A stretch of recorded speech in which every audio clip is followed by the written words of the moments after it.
Hello students, welcome back to commerce Shruti. तो आज मैं स्टार्ट करने जा रही हूँ कॉमर्स का क्लास 12 का अकाउंट्स का एक बहुत ही important chapter that is issue of shares, जिसमें एग्जाम में क्वेश्चन पूछे जाते हैं। This is one of the important chapter from the board exam for the board exams. ठीक है, ओके। तो जनरली मैं क्या करने वाले हूँ ना, इस टॉपिक में, इस वीडियो में हम जो कवर अप करेंगे that is a numerical portion. अगर आपको थ्योरी पोर्शन से रिलेटेड कुछ भी प्रॉब्लम है, वैसे मैंने अपने शॉर्ट वीडियोस में बहुत सारी थ्योरीज इस चैप्टर की ऑलरेडी कवर कर ली। अगर आप तक अभी तक आपने वो नहीं देखी तो please go and check it. In case आपको फिर भी कोई प्रॉब्लम और कन्फ्यूजन लगता है ना, तो आप क्या कर सकते हो, कमेंट सेक्शन में मुझे मेंशन कर सकते हो that you are facing problems in theories, और कौन सा पर्टिकुलर टॉपिक आपको समझ में नहीं आ रहा है।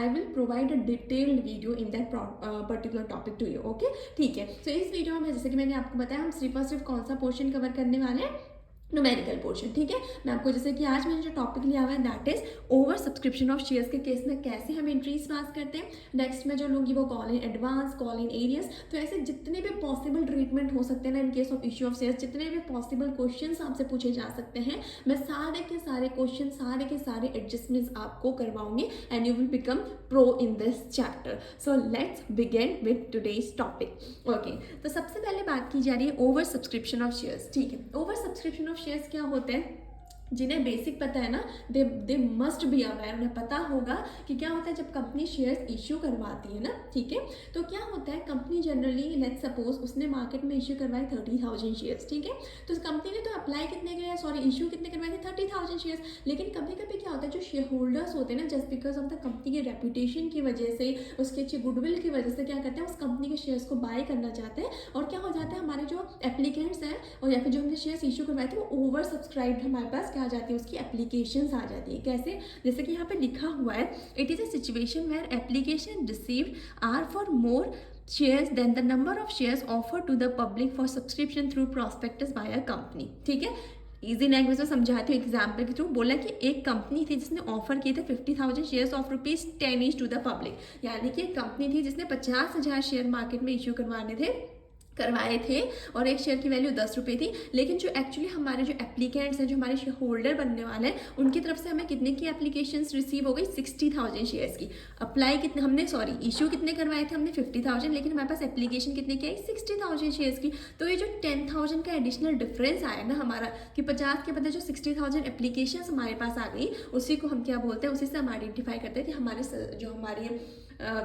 हमने शेयर्स इशू करवाए थे वो ओवर सब्सक्राइब हो चुके हैं। यानी कि हमें सिर्फ 50,000 शेयर्स इशू करवाए थे, लेकिन हमारे पास 60,000 कैंडिडेट ऐसे निकल के आ गए जो हमारी कंपनी के शेयर को परचेज करने में इंटरेस्ट रखते हैं। They are interested in purchasing the shares of our company. तो आ गई ना बात समझ में। मैंने क्या बोला कि जब कंपनी क्या करिए, मार्केट में सिर्फ 50,000 शेयर्स इशू करवाई, लेकिन उसके पास एप्लीकेशन कितने की आ जानी है, 60,000 की आ जानी है, तो इसी को हम क्या बोलते हैं, oversubscription. I hope this is clear to you. ठीक है, अब इसको समझते हैं with the help of an example. ठीक है, एक क्वेश्चन बोल रहा है, मैं आपको यहाँ पे मार्क करती हुई चलूंगी क्या क्या इंपॉर्टेंट है। आप भी अपने साथ में साइड बाय साइड नोट्स बनाते रहिए और इंपॉर्टेंट चीज़ों को मार्क करते रहिए। ओके, ठीक है। तो बोला है, a company issued 1 lakh shares, यानी कि यहाँ पे कंपनी ने इशू कितने शेयर्स किए, 1 लाख शेयर इशू करे ऑफ ₹10 ईच। एक शेयर की वैल्यू कितनी है, ₹10। इशू का मतलब क्या है कि कंपनी ने कहा कि हम 1 लाख शेयर इशू करवाएंगे, 1 लाख शेयर मार्केट में डालेंगे, हमें इतने शेयर मार्केट में इशू करवाना और एक शेयर की वैल्यू कितनी रहेगी, 10।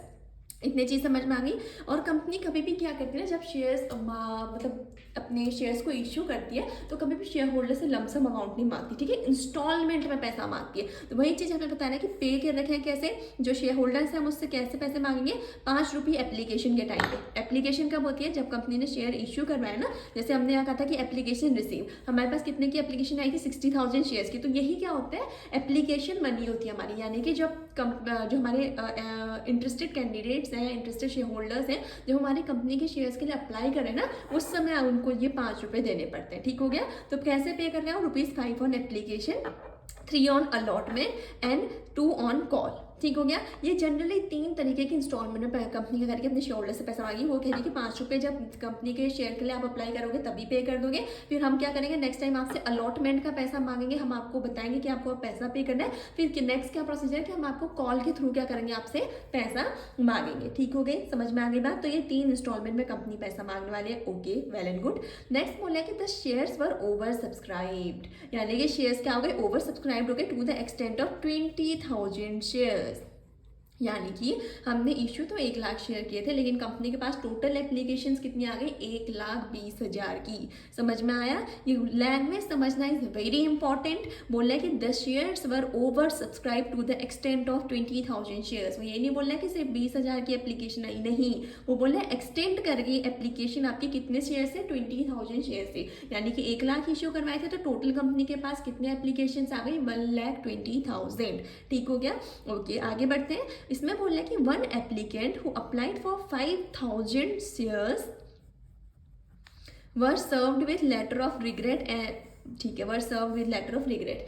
इसका कहने का मतलब है कि क्योंकि शेयर्स का ओवर सब्सक्रिप्शन हो गया था, मतलब हम सिर्फ 1 लाख शेयर इशू करवाए तो 1,20,000 शेयर कैसे दे सकते हैं, नहीं दे सकते ना, नेक्स्ट टू इम्पॉसिबल। तो कंपनी क्या कर रही है, बोल रही है कि इसमें से जो एप्लीकेंट था एक जिसने 5,000 शेयर्स के लिए अप्लाई किया था, हमने उसे साफ साफ बोल दिया, एक लेटर लिया, उसे लेटर दिया कि वी आर सॉरी, हम आपको शेयर्स नहीं क्या कर सकते, अलॉट कर सकते, बिकॉज क्या हो चुके हैं, शेयर्स ऑलरेडी ओवर सब्सक्राइब हो सके। तो हमने जो इसने 5,000 शेयर्स के लिए अप्लाई किया ना, इसकी एप्लीकेशन को रिजेक्ट कर दिया। समझ में आया? हमने 5,000, एक एप्लीकेंट था जिसने 5,000 शेयर्स के लिए अप्लाई किया था, हमने उसकी एप्लीकेशन को रिजेक्ट कर दिया है। ओके, ठीक हो गया। नेक्स्ट बोल रहा है and another share holder who applied for 25,000 shares were allotted only 10,000 shares. ये चीज़ समझने वाली है। क्या बोल रहा है, एक एप्लीकेंट तो नॉर्मल था, जो मैंने बताया कि जिसने 5,000 शेयर्स के लिए अप्लाई किया था, हमने उसे बोला कि हम आपको शेयर नहीं इश्यू करवा सकते, हमने सीधे क्या कर दिया, उसकी एप्लीकेशन को रिजेक्ट कर दिया। लेकिन एक ट्विस्ट वाली बात भी होती है कि एक एप्लीकेंट था, शेयर होल्डर था, उसने 25,000 शेयर्स लेने चाह रहा था हमारी कंपनी के, ठीक है, 25,000 शेयर्स के लिए अप्लाई किया था, लेकिन कंपनी ने उसे सिर्फ कितने शेयर्स दिए, 10,000 शेयर्स दिए। ठीक हो गया? Okay. His excess money on application were to be utilized on allotment and call. Allotment and call were made and duly received. ठीक हो गया। अब मैंने आपको क्वेश्चन तो समझा दिया, ठीक हो गया। I hope the question is clear to you. ठीक हो गया। अब समझते हैं कि इसका सॉल्यूशन हम कैसे करेंगे। ठीक है, ओके ओके। तो मैं आपको पता होगा कि इशू ऑफ शेयर के केस में जनरल एंट्रीज कैसे पास की जाती है।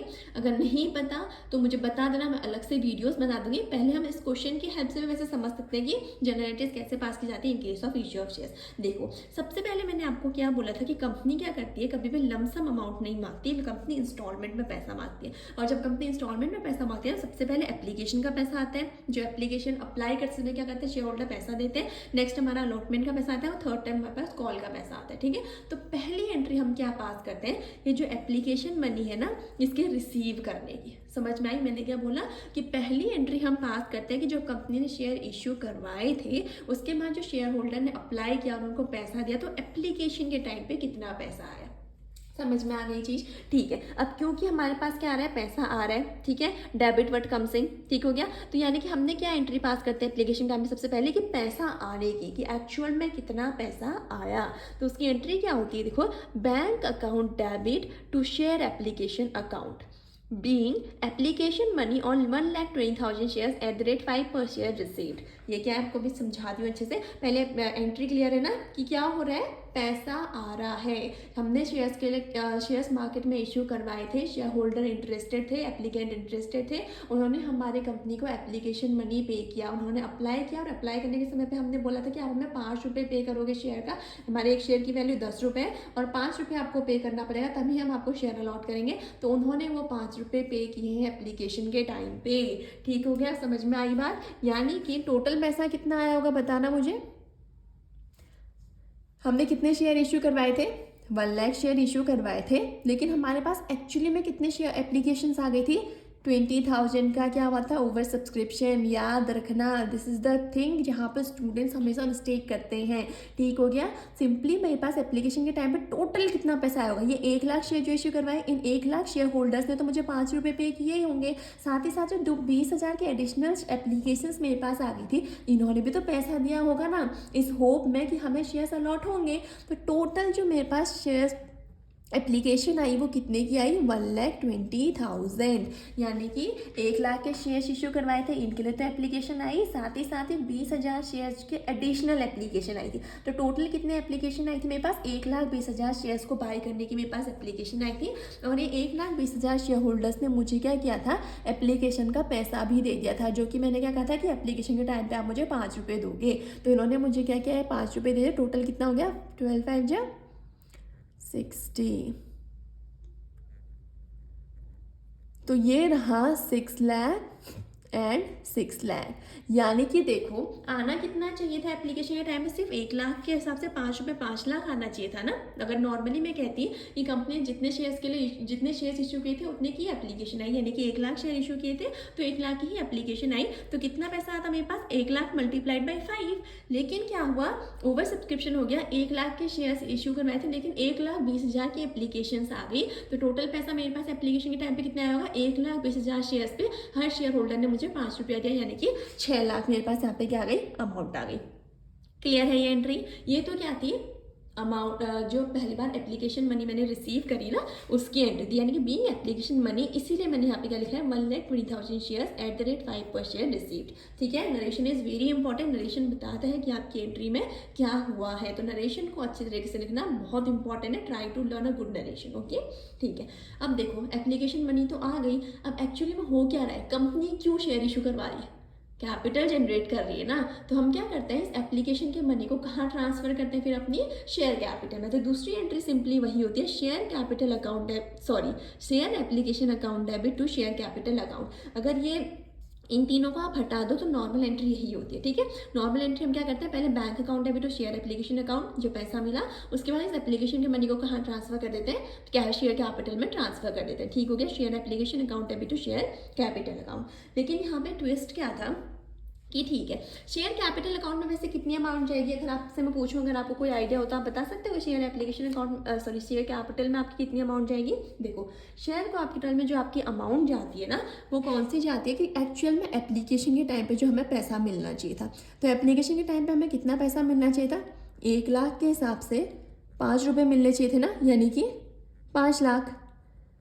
ये 20,000 तो ओवर सब्सक्राइब थे ना, जिसमें 20,000 के एडिशनल हमने लिखा है, क्यों लिखा है, क्योंकि ओवर सब्सक्राइब शेयर्स थे। लेकिन हमें एक्चुअल में मिलना कितना चाहिए था, 1 लाख रुपए मिलने चाहिए थे, और 1 लाख रुपए 1 लाख जो शेयर्स हैं उस पर 5 रुपये मिलने चाहिए थे, यानी कि 5 लाख मेरी शेयर कैपिटल में जाएगा। यह कंपनी का क्या था, अनुमान था।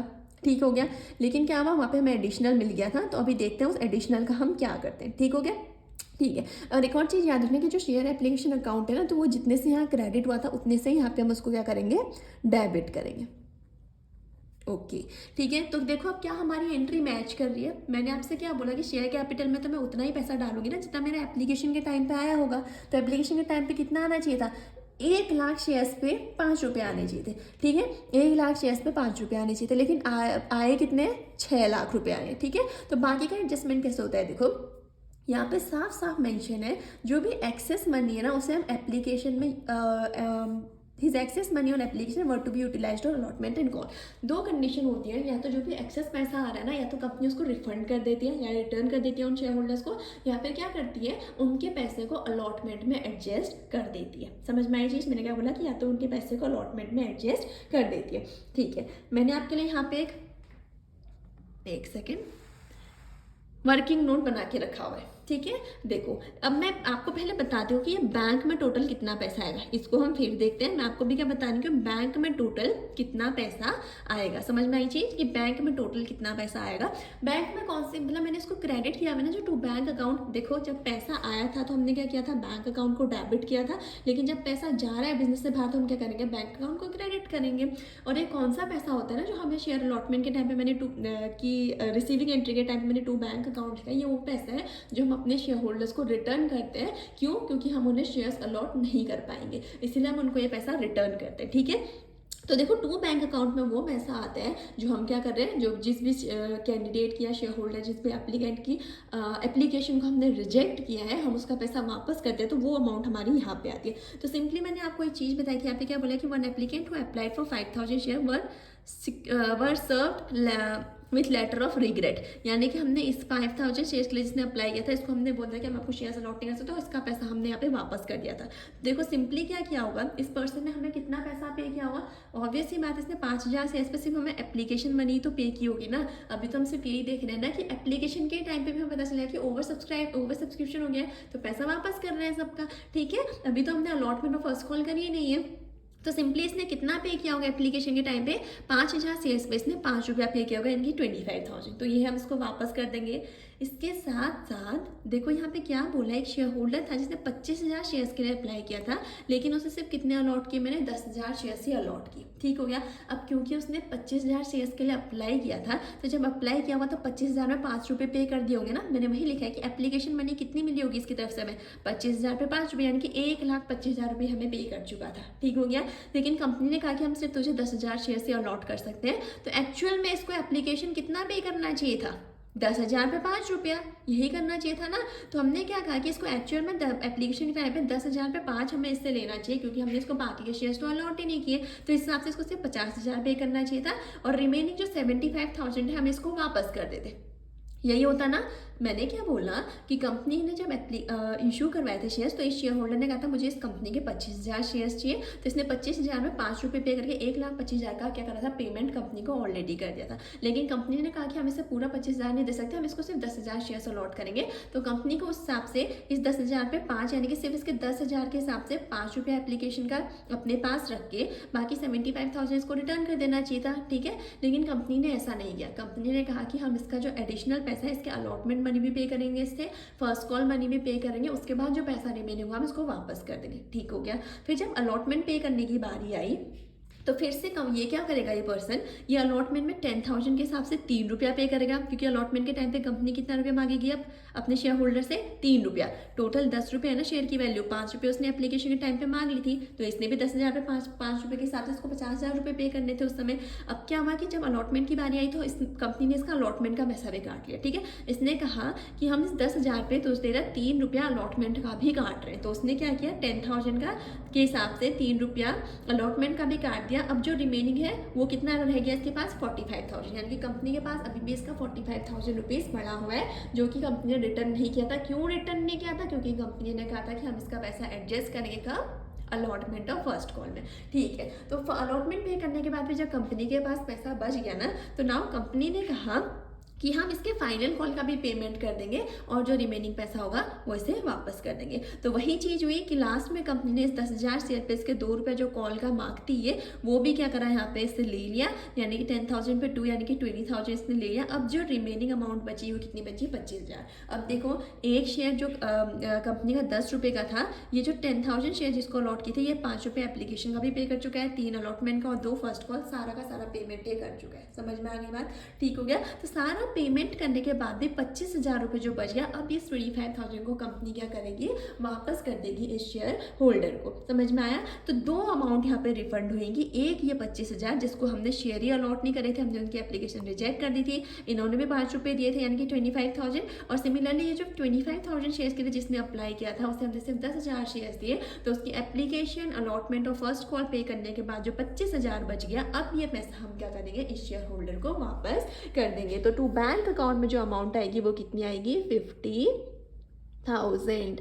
क्यों आई 50,000, 25,000 वो शेयर्स है जिनको हमने रिजेक्ट कर दिया था, और 25,000 वो है जिनमें हमने क्या किया था, 25,000 शेयर्स के लिए जिसने अप्लाई किया था, और हमने सिर्फ उसको 10,000 शेयर्स ही अलॉट किए थे। I hope this is clear to you. ये बैंक अकाउंट में हमारे पास 50,000 रुपीज़ कहाँ से आए पता चल गया ना, ठीक हो गया। अब देखो सिंपल सी चीज़ है, यहाँ पे नेक्स्ट मैंने लिखा हुआ है 2 शेयर कैपिटल के बाद 2 शेयर अलॉटमेंट। तो सिंपल सी बात है, अलॉटमेंट के टाइम पे हमें कितना पैसा मिला होगा, वही तो लिखना है ना कि शेयर अलॉटमेंट के टाइम पे हमारे पास कितना एडिशनल बचा हुआ है। देखो मैंने नरेशन में भी लिखा हुआ है, being application money on 1 lakh shares ₹5 per share transfer to share capital and excess on application transfer to share allotment and call and balance refunded. यानी कि जो भी एक्सेस था, हमें पता है कि 10,000 पे 330,000 ये कहाँ से आया हमारे पास, ये हम कहाँ ट्रांसफ़र करेंगे, अलॉटमेंट में हमने ट्रांसफ़र कर दिया। क्यों, क्योंकि जब नेक्स्ट एंट्री में आपको बताऊंगी ना, जहाँ पे हम अलॉटमेंट के अमाउंट को ड्यू करेंगे ना, वहाँ पे हम देखेंगे, हम वहाँ पे इस अमाउंट को क्या करेंगे,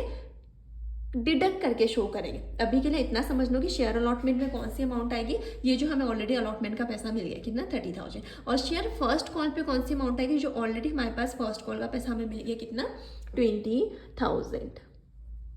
ठीक है, कन्फ्यूजन नहीं होना चाहिए, स्टेप बाय स्टेप मेरे साथ करते रहो, मैं सारे डाउट्स क्लियर करती चलूँगी। ठीक है, अभी आई नो कि ये ज़्यादा क्लियर नहीं हो पाएगा, अभी आपको अच्छे से और एक्सप्लेन करती हूँ मैं। ठीक हो गया, ओके ठीक हो गया। तो अब हमारी ये एंट्री तो कंप्लीट हो गई एप्लीकेशन की। अब नेक्स्ट एंट्री जो हमारी आती है वो आती है अलॉटमेंट ड्यू करने की, यानी कि ये ना एप्लीकेशन के टाइम की सारी एंट्री कंप्लीट हो गई। अब बारी आती है कि अलॉटमेंट का कंपनी क्या करिए, पैसा मांगे। तो कंपनी जब भी पहले पैसा मांगती है ना, पहले क्या करती है उस जो भी वो पैसा मांगे उसे वो ड्यू करती है। जैसे यहाँ पे अलॉटमेंट मनी मांग रहे ना, तो यहाँ पे अलॉटमेंट मनी को ड्यू करेगी। तो बोलना है कि share allotment account debit to share capital account. ये क्या कर रहे हैं, हम इस एंट्री को ड्यू कर रहे हैं, अलॉटमेंट के पैसे को हम क्या करिए, कंपनी ड्यू करिए। तो बोले being allotment money on 1 lakh shares at 3 पर शेयर मेड ड्यू। ठीक है, सॉरी, कंपनी अभी भी पैसा कितने शेयर्स पे मांगी, 1 लाख शेयर्स पे जो उसने इशू करा है। वो कह रही है कि अब आप इस 1 लाख शेयर पे, क्योंकि आपको टोटल 10 रुपये देने थे, आप 5 रुपये दे चुके हैं, तो अब इस 1 लाख शेयर पे आपको नेक्स्ट के 3 रुपीज़ देने होंगे। ठीक है, हमें नेक्स्ट के 3 रुपीज़ की डिमांड है, तो कंपनी कह रही है इस 1 लाख शेयर पे आप 3 रुपये हमें पे कर दीजिए। तो यहाँ पे सिंपली क्या होगा, ड्यू तो हम कितने से करेंगे, 1 लाख मल्टीप्लाई बाय 3, यानी कि टोटल कंपनी को कितने कंपनी के पास कितना पैसा आना है, अगर मैं बताऊँ कहूँ ऐसे, तो कंपनी के पास आना है अलॉटमेंट के टाइम पे टोटल 3 लाख रुपीज़। ठीक हो गया, लेकिन क्यों बोला मैंने, लेकिन कंपनी के पास अलॉटमेंट के टाइम पे पैसा कितना आएगा, देखो कंपनी के पास टोटल 3 लाख आना था ना, आना था कि नहीं आना था, लेकिन आपको मैंने क्या बताया था कि ऑलरेडी कंपनी 1 लाख शेयर्स में से जो 10,000 शेयर्स जिसको दिए थे ना, उससे 3 रुपये अलॉटमेंट का ऑलरेडी एप्लीकेशन के टाइम पे ले चुकी है। समझ में आई बात, कंपनी के पास आना तो 3 लाख रुपए था, नो डाउट, लेकिन कंपनी ने क्या किया था, जब उसके पास एक्सेस एप्लीकेशन मनी आई हुई थी इन 10,000 शेयर्स पे, तो कंपनी ने क्या किया था, इसकी अलॉटमेंट मनी भी एडजस्ट कर दी थी। यानी कि इस 10,000 पे कंपनी अलॉटमेंट का पैसा भी ले चुकी है, जो कि हमने यहाँ शो किया 30,000। तो अब कंपनी के पास एक्चुअल में कितना पैसा आएगा, ये दोबारा तो इन 10,000 शेयर होल्डर से पैसा डिमांड नहीं करेगी ना, ये तो ऑलरेडी क्या अलॉटमेंट मनी पे कर चुके हैं। तो अब क्या होएगा, कंपनी क्या करेगी, इस 3 लाख में से जो ऑलरेडी अलॉटमेंट का पैसा आ गया उसको क्या करेगी, माइनस कर देगी। यानी कि यहाँ पे टोटल अमाउंट कितनी आएगी, फिर अब कंपनी को पास टोटल पैसा कितना आएगा अलॉटमेंट के टाइम पे, 2,70,000। I hope now this is clear to you. यहाँ पे मैंने क्या किया था, credit on incomes and gain कहते हैं ना, तो हमारे पास क्या शेयर कैपिटल में कितना आया था, 5 लाख रुपए आए थे, लेकिन शेयर अलॉटमेंट में हमारे पास 30,000 रुपये आए थे, क्योंकि एप्लीकेशन के टाइम भी हमारे पास एक्सेस जो मनी था हमने उसे अलॉटमेंट में एडजस्ट किया हुआ था। ठीक है, वैसे ही फर्स्ट कॉल का भी हमारे पास 20,000 रुपये ऑलरेडी आया हुआ है, और हमने क्या किया था, 50,000 रुपये रिफंड कर दिए थे। तो नेक्स्ट एंट्री मैंने क्या कहा था कि कंपनी अब अलॉटमेंट मनी मांगी। तो जब कंपनी ने अलॉटमेंट मनी मांगा ना, तो मांगना तो कितना था, 3 लाख रुपये, लेकिन कंपनी ऑलरेडी 10,000 शेयर्स पे 3 रुपया ले चुकी है, तो वो क्या करेगी, कंपनी यहाँ पे डिडक्ट करके शो करेगी कि एक्चुअल में पैसा भी कितना है, 2,70,000। क्यों, क्योंकि 30,000 रुपये ऑलरेडी हमारे पास हमने पहले ही शेयर होल्डर से कलेक्ट करके रखे हुए थे। ठीक हो गया, ओके। लास्ट को अब क्या है, लास्ट वाला इंस्टॉलमेंट हम कंपनी का करेगी, अपने शेयर होल्डर से मांगेगी। यानी कि कंपनी ने क्या किया, अपने शेयर होल्डर्स को कॉल किया और बोला कि जो आपके रिमेनिंग 2 रुपीज़ हैं ऑन द फाइनल कॉल, इसे हमें पे कर दीजिए। ठीक हो गया, ठीक है। तो सबसे पहले हम कंपनी क्या करें, क्योंकि मांग रही है, यानी कि वो कॉल मनी को ड्यू कर रही है, तो पहले ड्यू करने की एंट्री आएगी। जब एप्लीकेशन का पैसा आता है ना, तो कंपनी यहाँ पे कॉल नहीं करती, कंपनी की यहाँ पे पहले अमाउंट ड्यू नहीं होती है। ठीक है, क्यों नहीं होती है, क्योंकि कंपनी ने शेयर इशू करवाया, तो पहले कंपनी के पास शेयर्स, कंपनी के पास पहले पैसा आता है, उसके बाद कंपनी उस पैसे को शेयर कैपिटल में ट्रांसफर करती है। लेकिन अगली बार क्या होता है कि कंपनी को यहाँ पे पैसा मांगना है कि अब हमें नेक्स्ट पेमेंट, नेक्स्ट इंस्टॉलमेंट की पेमेंट करिए, तो इसीलिए कंपनी पहले क्या करती है, अलॉटमेंट मनी को ड्यू करती है, उसके बाद क्या होगा, उसको पैसा रिसीव होएगा। समझ में आई चीज़, समझ में आना डिफरेंस, कि यहाँ पे पहले पैसा आया, यहाँ पे पहले ड्यू करना पड़ा, फिर पैसा आया। सिमिलरली अब कंपनी क्या करिए, फाइनल कॉल करिए, तो पहले फाइनल कॉल को ड्यू करेगी। ठीक है, क्या लेके एंट्री पास करूंगी मैं, share first and final call account debit to share capital account. ठीक हो गया, यानी कि यहाँ पे भी कंपनी ने क्या बोला कि हमें इस 1 लाख पे 2 रुपये दे दीजिए, बोला किससे, अपने शेयर होल्डर से। यानी कि कंपनी ने क्या बोला कि हमारे पास 1 लाख पे 2 रुपया जो हमारे पास बचा हुआ है, वो भी हमें चाहिए, कितना, अपने शेयर होल्डर से। तो टोटल कितना चाहिए, यानी कि उनको 2 लाख रुपीज़ का उनके पास क्या था, लास्ट एंड फाइनल कॉल से उनको पैसा आना था। ठीक हो गया, समझ में आई बात, ठीक हो गया। लेकिन एक्चुअल में पैसा कितना आया होगा? Any idea? एक्चुअल में पैसा कितना आया होगा? 2 लाख आया होगा क्या पूरा? एक सेकेंड। एक्चुअल में क्या कंपनी के पास पूरे 2 लाख रुपीज़ आए होंगे? नहीं। क्यों? क्योंकि कंपनी के पास ऑलरेडी 20,000 रुपया फाइनल कॉल का पड़ा हुआ है। तो कंपनी इस केस में क्या करेगी, जो उसके पास 2 लाख की अमाउंट थी, कंपनी के पास जो 2 लाख की अमाउंट थी ना, उसमें से क्या करेगी, जो ऑलरेडी वो फर्स्ट कॉल का पैसा ले चुकी है एक शेयर होल्डर से, उसको डिडक्ट करके दिखाएगी। और यहाँ पे एक्चुअल में कंपनी के पास कितना पैसा आएगा इस बार? 1,80,000। और मैंने क्या लिख दिया यहाँ पे? Being final call money on 1 lakh share at the rate 2 पर share received after adjusting ₹20,000 received in advance. समझ में आ गई चीज़? वैसे आपको एक उसकी बात बताऊं तो कंपनी हमने इसमें एक तरीके से एडवांस में जो पेमेंट मिलता है ना, उसका ट्रीटमेंट भी देख लिया, बट इसे हम डिटेल में देखेंगे नेक्स्ट टाइम कि कॉल्स इन एरियर और कॉल पेड इन एडवांस का ट्रीटमेंट कैसे किया जाता है। I hope this question is clear to you for the time being, है कि नहीं? कोई प्रॉब्लम है तो बताइए। सबसे जो मेन प्रॉब्लम आती है ना, वो इस वाली एंट्री को पास करने में आती है। क्यों? क्योंकि यहीं पे वो सारे एडजस्टमेंट बेसिकली हमें देखने को मिलते हैं, ठीक है, कि एप्लीकेशन का मनी अगर एक्सेस हो गया तो उसको कैसे एडजस्ट करना है, ठीक है। तो मतलब बेसिकली ये एंट्री अगर आप अच्छे से कर लोगे तो आगे की एंट्री बहुत स्मूथली हो जाती है। समझ में आई चीज़? ठीक है। एक और चीज़ आपको बताऊं कि जैसे जो एप्लीकेशन मनी रिसीव होता है ना, हमेशा इसको ध्यान देना कि जो एप्लीकेशन का पैसा मिलता है वो टोटल आपके पास कितनी एप्लीकेशन आई वो सारा अमाउंट हम यहाँ पे लिखते हैं। लेकिन जो यहाँ पे शेयर कैपिटल में ट्रांसफ़र होती है ना अमाउंट, वो कौन सी अमाउंट हम ट्रांसफ़र करते हैं? बेसिकली जो कंपनी ने इश्यू करवाई थी, ठीक है। तो जो कंपनी ने इश्यू करवाई थी वही हम क्या करते हैं ना, शेयर कैपिटल में यहाँ पे ट्रांसफ़र करते हैं। ये जो हमने यहाँ पे एंट्री पास की थी ना, bank account debit to share allotment account, इसमें मैंने क्या किया, आपको डायरेक्टली डिडक्ट करके शो करा है ना। नेक्स्ट टाइम मैं आपको बताऊंगी जब ऐसे क्या होता है कॉल पेड इन एडवांस का, मतलब कॉल जब भी शेयर होल्डर एडवांस में पेमेंट करता है ना, तो कैसे उसका एडजस्टमेंट किया जाता है। ऐसे ही कुछ एडजस्टमेंट होता है, लेकिन यहाँ पे डिफरेंस क्या है कि यहाँ पे कंपनी ने बोला, यहाँ पे शेयर होल्डर ने एडवांस में पेमेंट नहीं किया था। यहाँ पे शेयर होल्डर ने क्या बोला था, सॉरी कंपनी ने क्या बोला था कि एक्सेस मनी को हम उसके अलॉटमेंट में या फर्स्ट कॉल में एडजस्ट करेंगे। लेकिन एडवांस वाले केस में आप देखोगे कि शेयर होल्डर मतलब क्या करता है, अपनी मर्जी से क्या करते हैं, एडवांस में सारे इंस्टॉलमेंट का पेमेंट एक साथ कर देता है। तो वो सिचुएशन हो जाती है हमारी कॉल पेड इन एडवांस, बहुत सिमिलर होती है इसी की तरह, लेकिन उसको हम डिटेल में बाद में ही डिस्कस करेंगे। आई होप कि आपको ये प्रॉब्लम जो मैंने डिस्कस करी है, जो क्वेश्चन हमने यहाँ पे सॉल्व किया, बहुत अच्छे से क्लियर हो गया। तो एक बार अगर नहीं समझ आ रहा तो क्या करना, एक बार इसको खुद से 2-3 बार वीडियोस को देखना, ठीक है। वीडियो को देखने के बाद खुद से ट्राई करने की कोशिश करना। उसके बाद में अगर आपको लगता है कोई कन्फ्यूजन आ रही है, कोई प्रॉब्लम आ रही है, तो you can comment me on the comment section, ठीक है। कमेंट बॉक्स में कमेंट कर दीजिएगा। मैं क्या करूँगी, मैं आपको दोबारा से उस टॉपिक को, उस पर्टिकुलर कॉन्सेप्ट को जहाँ पे आपको प्रॉब्लम फेस हो रही होगी, आपको बहुत डिटेल में उसको दोबारा से एक्सप्लेन कर दूँगी। सो अगर आपको ये वीडियो पसंद आई हो तो प्लीज़ वीडियो को लाइक करिएगा। आपके लाइक से बहुत मोटिवेशन मिलता है, ठीक है। और ज़्यादा से ज़्यादा अपने फ्रेंड्स के साथ भी इसको शेयर कीजिएगा, ठीक है। तो नेक्स्ट वीडियो में हम कवर करेंगे calls in arrear and call paid in advance का क्वेश्चन। तो वीडियोज़ में बने रहिए। Okay, thank you so much.